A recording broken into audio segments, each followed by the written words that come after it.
What's up, guys? It's Seema the Centaur Yin Yang here, ready to give you another video, but this time I'm actually going to make it quick, meaning I'm going to take it in one take, and it's going to be about my top 3 training mistakes I made in my career.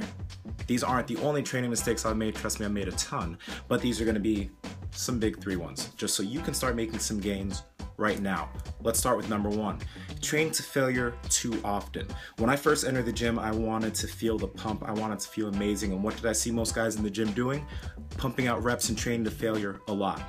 Not the smartest thing to do. Reason why? Because you'll probably be able to move less volume in that training session than the guy that's being smart and maybe doing his reps shy of failure for multiple sets.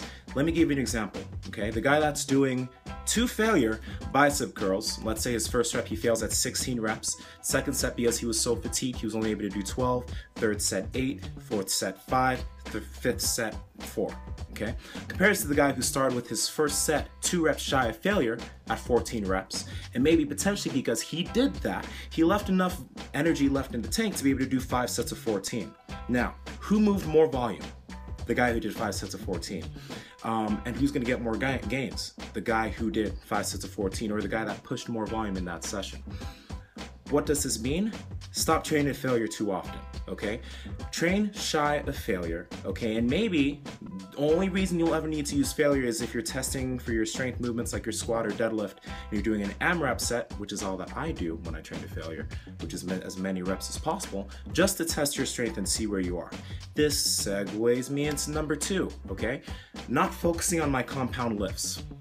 Now, when I say my compound lifts, I mean my powerlifter lifts. I mean not training like a powerlifter.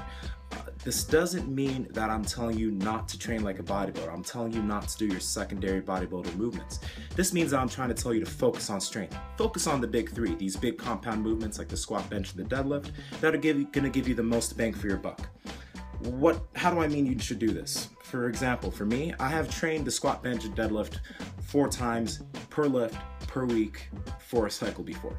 I've done that. Do I mean that you should do that now? No, but I mean that if you're not focusing on strength, kind of break yourself into it, okay? Squat, bench, and deadlift 1 time per week. On your second cycle of training, maybe bump it up to 2 times a week for certain lifts that you're getting more comfortable with. But start focusing on trying to gain strength in those lifts, because what will you probably notice? You'll notice that your secondary bodybuilder movements are gonna get stronger, and they're gonna get easier. And you're probably gonna get bigger since you're actually focusing on strength now. I've noticed that for myself. A lot of my clients have noticed that. It seems to work well, so I'm imploring you to do that. Does that mean that you shouldn't do your secondary bodybuilder movements? Because a lot of people like to get this twisted. No, I still do a ton of volume in terms of my curls, my rows, my tricep work. I do everything. I do my hamstrings, my calves, but I start every single workout focusing on one primary or one compound movement, okay, that I'm trying to get stronger. Then I segue myself into my secondaries. So start doing that. You'll start seeing some gains doing that. Let's get into number 3. If you've done number 2 and you're starting to do a lot of compound movements, then you're gonna wanna be able to take some deloads or breaks in your training. Program these breaks in. What happens if you don't? Because you're doing these big, complex movements for high frequency every single week, if you don't program deloads often, you're gonna get injured. So these deloads are meant to give you an active recovery.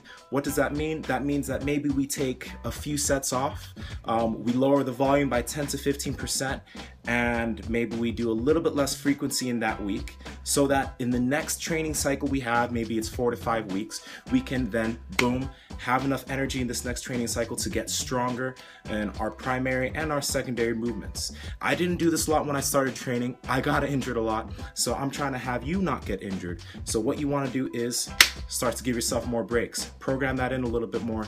Be smart about your training. 4 minutes and 22 seconds. Pretty awesome, right? Anyway, follow me on Instagram at the Natty Professor. Go to Tytanium Fitness's channel, okay? I'm gonna try and maybe put a little thing there. He has an interview with me there, and he has a lot of good stuff on his channel too. Thank you for whoever came from that channel and started watching my stuff. I'm gonna try and put more content out there, which is why I need you, okay, to comment on the bottom and tell me what you want me to talk about, okay? I have 10 years of training experience. I read a lot. Let me know what you want me to talk about, and I will try and do that. No full day of eating. I post enough of that on my Instagram. Comment, like, subscribe, share, whatever. But give me more ideas, guys. I want to do more videos. Love y'all. This is Nsima from Break the Bar. And I'll talk to you later.